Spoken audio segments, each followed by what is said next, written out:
It's, of course, two dominant seventh chords on top of each other, a half step apart, with, again, a melody that is not at all typical of what you call the Viennese school of non-tonal melodies. Those are like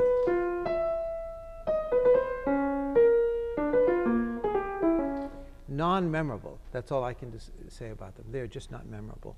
This is all memorable. This. It sounds like it grabs resonance with almost any level of human or musical understanding. Continuing chords from Stravinsky. This is a chord. It's just a ninth chord. And again, a melody which is folk-like.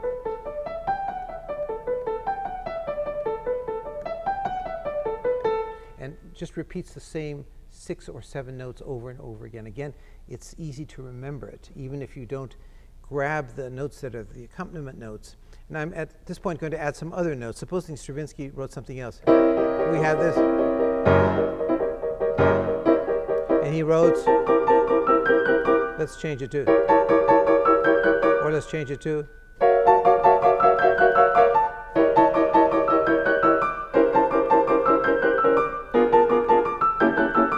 It doesn't particularly matter what the accompaniment chords are. That's the interesting part of this.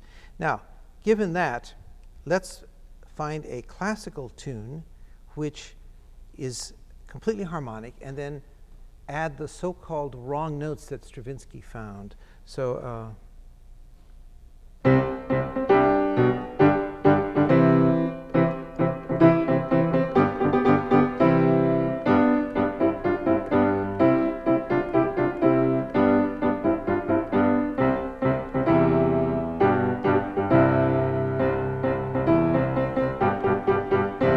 could be a tune in the period of Beethoven, right?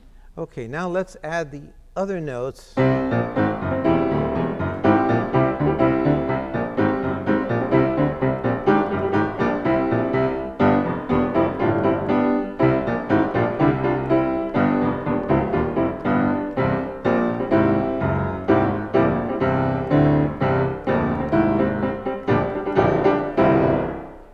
You see, you still have the tune in mind. And to some extent, you can argue about the other notes, but there are some wrong notes that are wronger than others. And there are some wrong notes that sound right. And that is what Stravinsky discovered. The wrong notes which are actually the right wrong notes. So we'll continue with this piece of his. This is harmonizing major and minor thirds together. So this is a very famous section.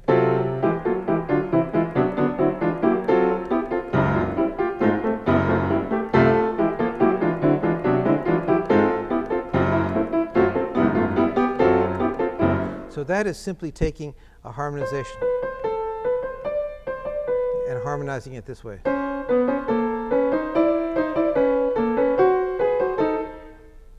Usually with major sevenths, often with just major and minor thirds. So, and harmonizing.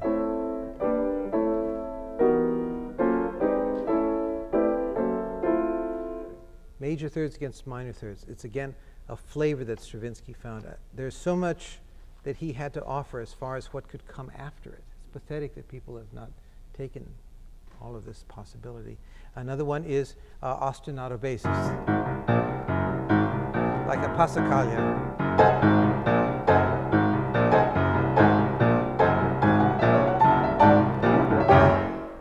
Just the same things. It doesn't matter what you put on top of it.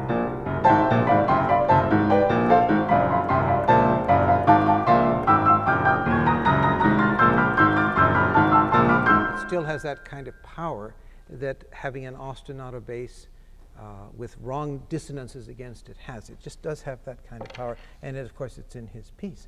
Another one that he discovered was in minor chords having the upper half step or lower half step against it. So now I'll do the upper.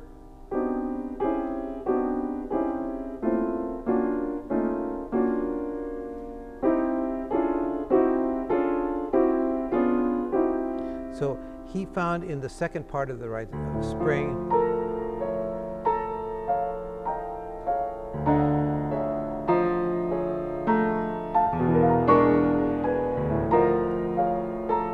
that if you harmonized in that way, that it had another kind of exotic power.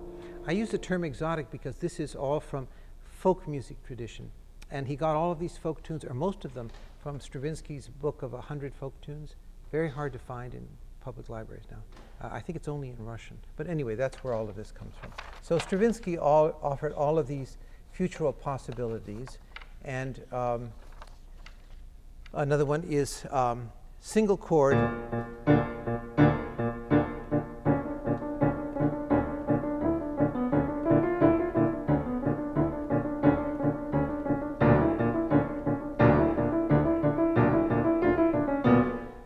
Same kind of opening material that starts the piece, where it is based on chords which are very similar in tonality or the same, but provide a rhythmic background. And it's like this. It's the same idea. And notice another thing, that the chords are to some extent interchangeable. If you do, and I change the pitches to the fourth, I don't even know which ones are the right ones. They all sound about equal, but that's a very interesting thing to come about. Now, as you move into more problematic music, which is the Viennese school, you end up with serial atonality, which I don't think to this day has found a real instrumental audience. And let me play a sample here. This is from the end of Berg's Violin Concerto.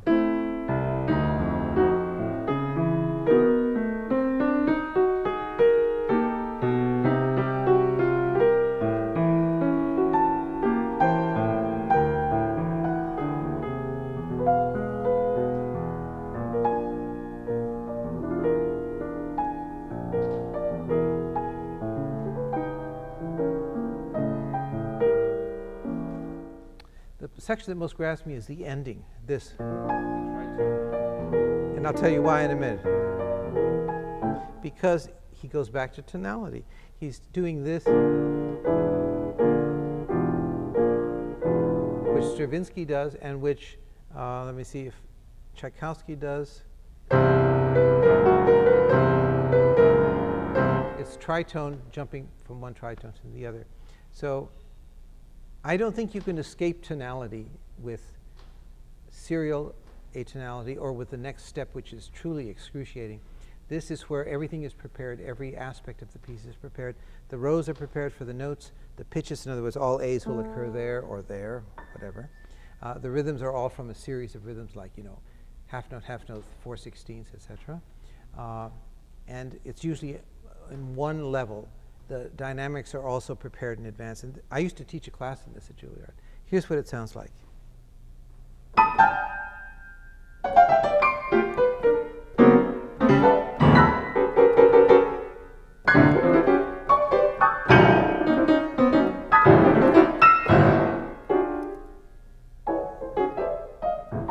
That's what it sounds like. It's totally prepared music. And the person who invented that was Olivier Messiaen in the 40s, late 40s. He wrote a series of piano etudes, and one is called Mots de valeur et d'intensité. So this is how I think music has reached from about 1912 until pretty much the present time, of not one single aesthetic, the public basically rejecting instrumental non-tonal music, but finding it acceptable in a few other ways. In movies, mystification, anxiety, it shows that very, very well. The shark's coming, you know this. Shark's coming. Or mystification.